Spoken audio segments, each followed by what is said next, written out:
வணக்கம். தொழில் முனைவோர்களுக்கெல்லாம் ஒரு கதை சொல்லப்போகிறேன். கேட்குறீங்களா? நல்லா காது கொடுத்து கேட்குறீங்களா? கதை ரொம்ப சுவாரஸ்யமாக இருக்கும். சின்ன கதை தான், சரிங்களா?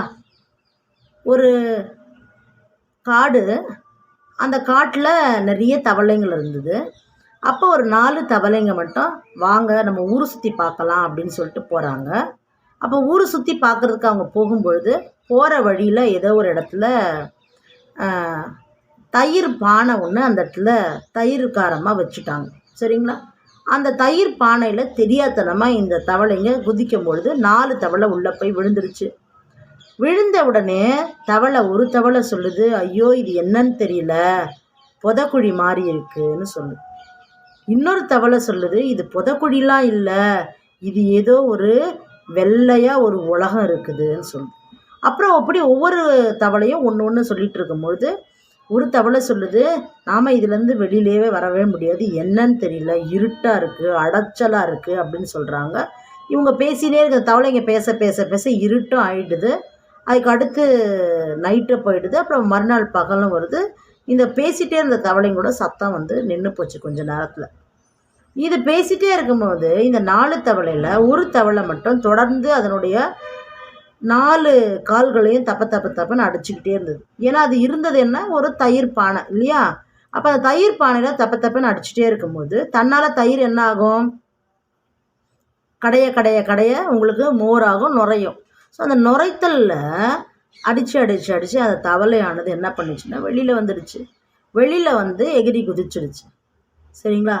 அப்போது எகிரி குதிச்ச தவளை, ஐயோ நாம் வெளில வந்துட்டோம், மற்றவங்கெல்லாம் வரலையே அப்படின்னு சொல்லிட்டு யோசிச்சுட்டு நிற்கிது.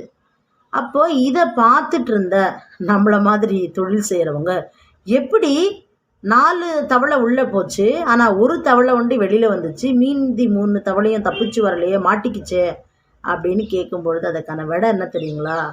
அந்த தப்பிச்சு வந்த தவளை ஏன் வந்துச்சுன்னா, அதுக்கு காது கேட்காது, அது ஒரு செவிட்டு தவளை. அப்போது அந்த 3 தவளையும் என்ன பேசுச்சுன்னு இதுக்கு கேட்கவே இல்லை. அதனால இதை முயற்சி தொடர்ந்து செஞ்சுட்டே இருந்தது. அந்த 3 தவளையும் பேசுனது பூரா நெகட்டிவ், முடியாது, கஷ்டம், என்னால் முடியாது, உன்னால் முடியாதுன்னு மட்டும் பேசுச்சு. ஸோ பேசி பேசி பேசி அந்த தயிர்லேயே மாண்டு போச்சு. ஆனால் எதையுமே கேட்காத செவிட்டு தவளையானது தொடர்ந்து முயற்சி செஞ்சுட்டே இருந்தது. முயற்சி செஞ்சு வெளியில் வந்துடுச்சு. அப்போ தொழில் முனைவோர்களுக்கு இன்றைக்கி மாரல் என்ன? நீங்கள் என்ன செய்கிறீங்களோ அதை தொடர்ந்து செய்யுங்க. மற்றவங்க பேச்சை கேட்காதீங்கன்னு சொல்ல மாட்டேன், கேளுங்க. கரெக்டான விஷயத்த கேளுங்க, சரிங்களா? உங்களுக்கு ஒத்து வர விஷயத்த கேளுங்க. உங்களுக்கு வேண்டாத விஷயத்த, தேவையில்லாத விஷயத்தெல்லாம் கேட்கவே கேட்காதீங்க. அதே நேரத்தில் நிறைய பேர் இருக்காங்க, எது சொன்னாலும் காதே கேட்காதுன்னு. அந்த கேட்டகரி நான் பேசலை. நான் சொல்கிறது, யார் சொன்னாலும் கேட்டு அதனால் வருத்தப்படாதீங்க. தொடர்ந்து முன்னேறி செல்லுங்க. உங்கள் முயற்சியை கைவிடாமல் செய்யுங்க. செவிட்டு தவளையாக இருப்பதற்கு முயற்சி செய்யுங்க. நிச்சயமாக அதனால் நமக்கு கிடைக்க போகிறது பலன். அந்த பலன் என்பது வெற்றி தான். நம்மளோட தொழிலில் நாம் முன்னேறி கொண்டே இருப்போம். மீண்டும் இன்னொரு கதையில் சந்திக்கிறேன். நான் உங்கள் கவிதா பலராமன். மறக்காமல் லைக் பண்ணுங்கள், கமெண்ட் பண்ணுங்கள், ஷேர் பண்ணுங்கள், சப்ஸ்கிரைப் பண்ணுங்கள். வணக்கம்.